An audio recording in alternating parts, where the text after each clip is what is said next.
Hey Gemini, Ali from Indigo Ascension. Welcome to your weekly quick read for the week beginning December the 7th through to the, 13th. How quick has this year gone? We certainly have some significant astrological placements all month, all right? And next week is that solar eclipse in Sagittarius falling in your 7th house. And we also have the 12-12 gateway happening at the end of this weekend. But what I wanted to do was something a bit more broader, a bit more deeper.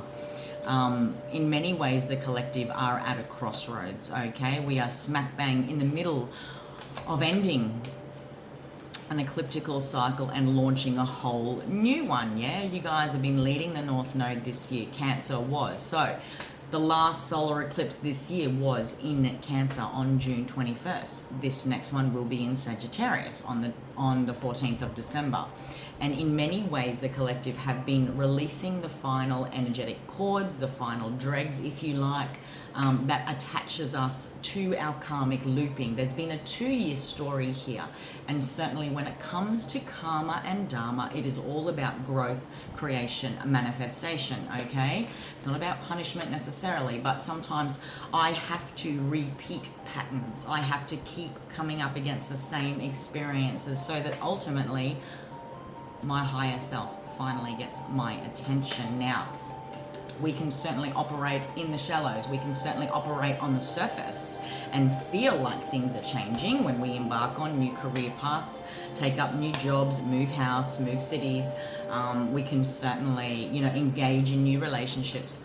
But all of us are very familiar with the process of that storyline whereby we start to notice the patterning. We start to notice the same karmic looping, which is a very big indication of, have we really gotten to the core of that patterning, of that belief, of that fear?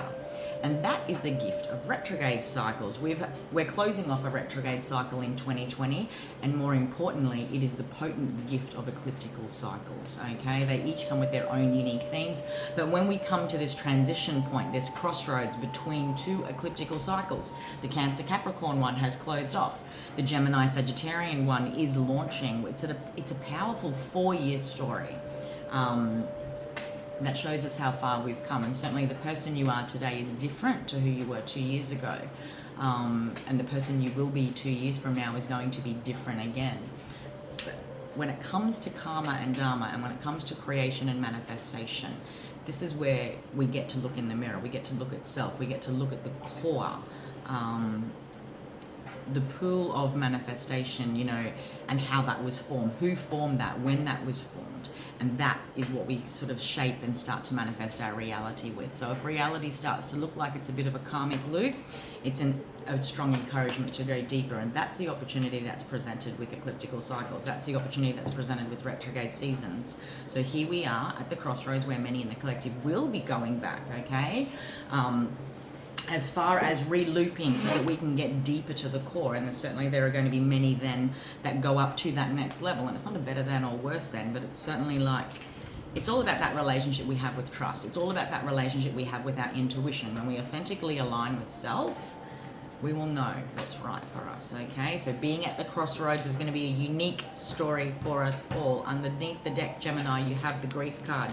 You've also got the acceptance card and the envy card. Perhaps this was about a deeper journey, Gemini, okay? About looking outside of self. When I look at the energy of envy, it offers a lot of potent opportunities to be able to integrate some deeper wisdoms about self, what's the word? Self-belief, okay? So this is all about our esteem and how we see ourselves in comparison.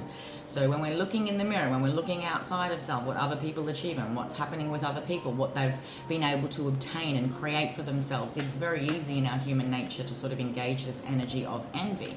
Or I'm perhaps even talking to Geminis that are connecting in and being the recipient of this energy. But deeper still, there are core beliefs here. Okay, when I look at this red, there's a foundational belief here of lack. So there's an opportunity then to integrate this so that we can really refuel our solar plexus, which is the chakra that governs self-will, confidence, and certainly life force. Without the sun, this planet would there would be no life eventually, yeah?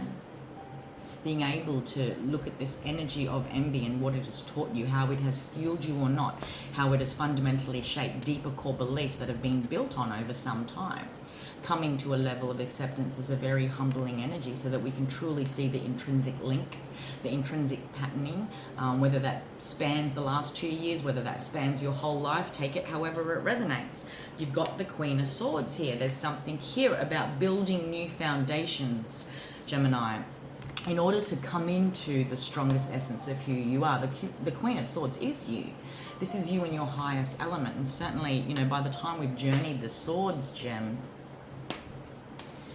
we know what mind mastery is, okay? And perhaps we need to go through the tarot journey of, you know, the Ace, the 2, the 3, the 4, all the challenging swords, so that we can truly master the mind and perceptions and beliefs. There was a call here to redefine the roots. Maybe in many ways I'm connecting into Geminis that have gotten some truth, gained some strong mental clarity around patterning that you've been developing around the home, about the characters within a home, whether that is a married couple, how that was modeled to you as a child.